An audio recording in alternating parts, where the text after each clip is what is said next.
best of, meaning not that they are the only people that have ever submitted poetry. They are people that continue to submit on a regular basis, and we love what they are bringing to the table. So first up, the nonprofit coordinator and community outreach director for Was the Word. They have a show coming up January 26th, which is titled I'm a Huge Fan, so make sure that you check that out. Give it up for Kate Krohn.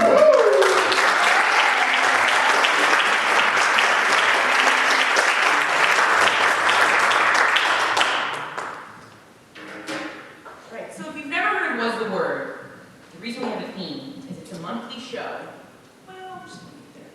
And each month, we also have a nonprofit partner, and the cost of your admission, so the money that you give to get in the door, is actually a charitable donation to a local community nonprofit.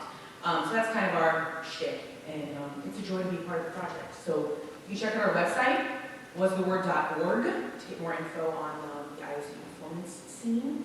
You can check out my website to see where I'll be, KateKrohnSpeaks.com. I just launched it. It's pretty cool.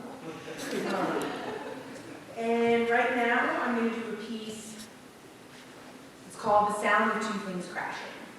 Originally, I wrote it about all of the questions involved with falling in love, but it's funny how being a poet and performing your stronger pieces over and over again, how that can change.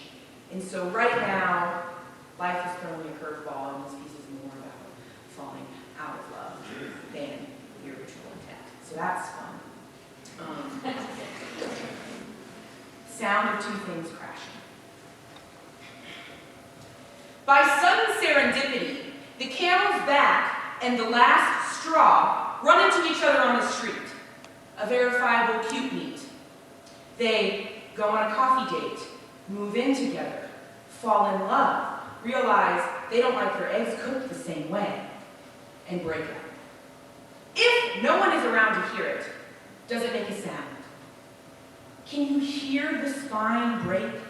Each vertebrae individually snapping so that it sounds like a mother's pearls scattering or ripping wrapping paper premature, ghastly, as stones litter themselves across the floor, tiny hands still clasping the mother of pearl. Can you hear the straw land like the flutter of bird wings on a summer windowsill morning when you wake up to water the one plant you're able to keep alive, and you scare them away?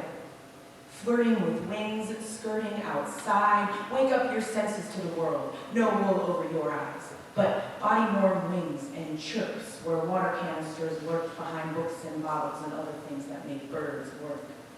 Winged silence, forcing the camel to ask the last straw, who the hell do you think you are? I am your cliched counterpart, said the straw. I am the chiffon thread that sews you into your wedding gown. I am the yeast that raises your bread. Let us not fall into love, but rise instead. I will buy you diamonds of snow and clasp them round your neck where they will melt and pool in your collarbones, so I will no longer be thirsty. Now, camel, I know you will not hurt me, but I must warn you, I'm not called last for nothing. Imagination running, my landing upon your back feels like thinking there's one more step until the staircase ends, but there's not, and your knees buckle your breath away. Suspect love swoops under your armpits and catches you upright, like your dad when you swore your 3-year-old legs could beat the Mazda in a race across the street. Seamless meeting seems harmless enough until I ask you to let my skin be your sweatshirt and my arms around your neck be scarves I knitted to keep your throat warm with I love yous.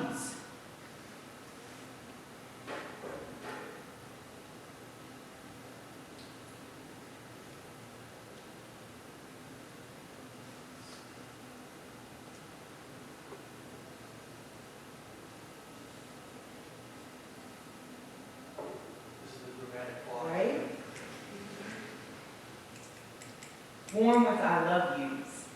Dress yourself in the folds of my body and go out exploring, ignoring the fog that frost left on my window, even though inside the temperature didn't drop below belly to belly, because this is the sound of two things crashing.